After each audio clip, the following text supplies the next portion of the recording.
Let's talk about the virus right now because the U.S. is on track to distribute 4.67 million COVID vaccine doses next week. That means the government could send out 20 million shots before the new year. Over 1 million Americans have already received the vaccine, putting the U.S. ahead of all other countries in shot distribution. But how does this affect when you could get the vaccine? Here's what Dr. Fauci told Bloomberg Television today. You know, I would think if we start getting the general population vaccinated, let's say mid-April, between now and then, we're going through the various priorities. And then if we can really get vaccines going in April, May, June, July, and August, by the time we get to the end of the summer, I think we can get to that goal that I'm talking about getting the overwhelming majority of the population vaccinated. Here now to discuss the latest on vaccines is Quicktake's Madison Mills. Maddie, we just heard Dr. Fauci say we could be vaccinated by end of summer. Renita and I always joke that it'll be a long time before either of us get a vaccine. Sounds like a pretty ambitious timeline. Walk us through how that's possible.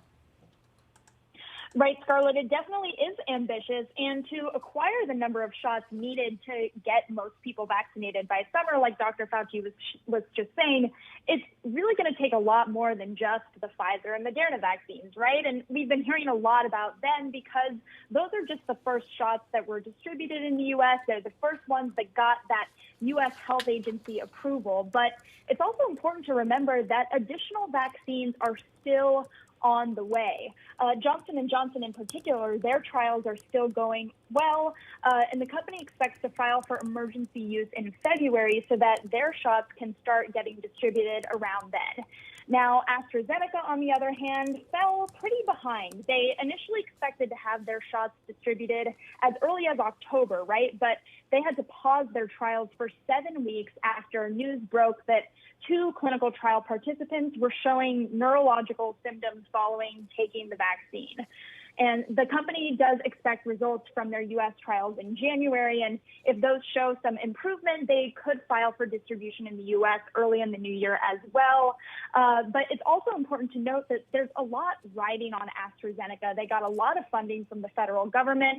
Their shots don't need to be stored at those super low temperatures that Pfizer and Moderna shots need to be stored at. And also, AstraZeneca could stand to develop up to 3 billion doses, which is a lot. So AstraZeneca's drug could be crucial to getting enough people vaccinated to hit that herd immunity that we hear public health experts talk about so frequently. Okay, so we'll be watching for Astra's vaccine, especially as we get into 2021. But millions of doses, as we mentioned, are already here in the U.S. Can you tell us who is getting those shots so far? And more broadly, who is being left out of the distribution?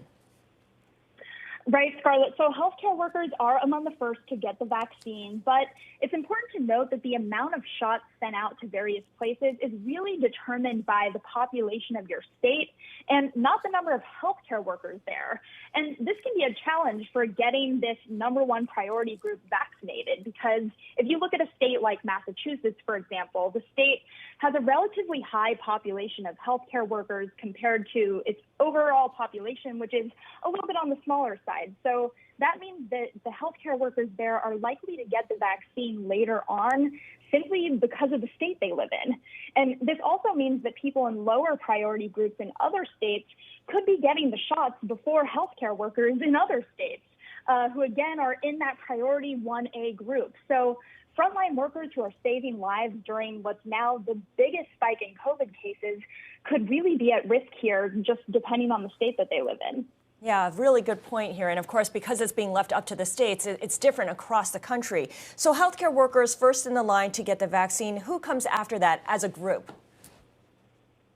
So there is a committee in the U.S. that's made up of experts whose entire job it is to really just look at the data and determine this critical vaccine line that we talk about so much. It's called the Association of Immunization Practices.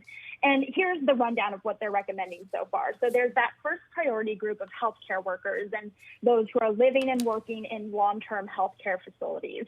Now, following that, the shots will go to anyone considered what's called an essential worker, which means firefighters, firefighters, police, people who work in meatpacking plants, and also teachers. And the CDC says that that's about 87 million people working in jobs that are designated as essential services. So what's interesting about that, though, is that this is just the recommendation coming down from that immunization practices group, right? It's still up to state and local authorities to really determine exactly who gets these shots first.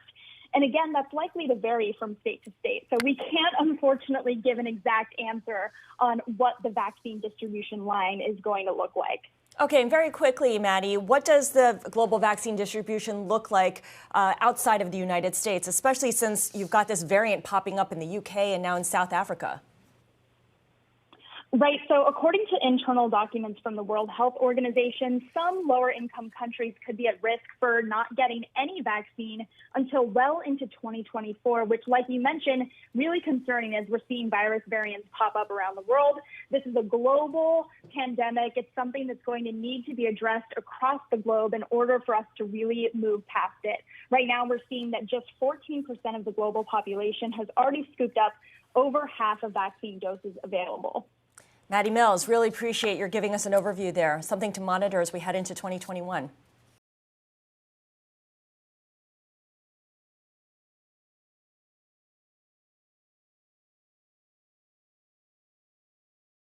The biggest stories the moment they happen from around the globe. Subscribe to Bloomberg Quicktake now for insight in an instant.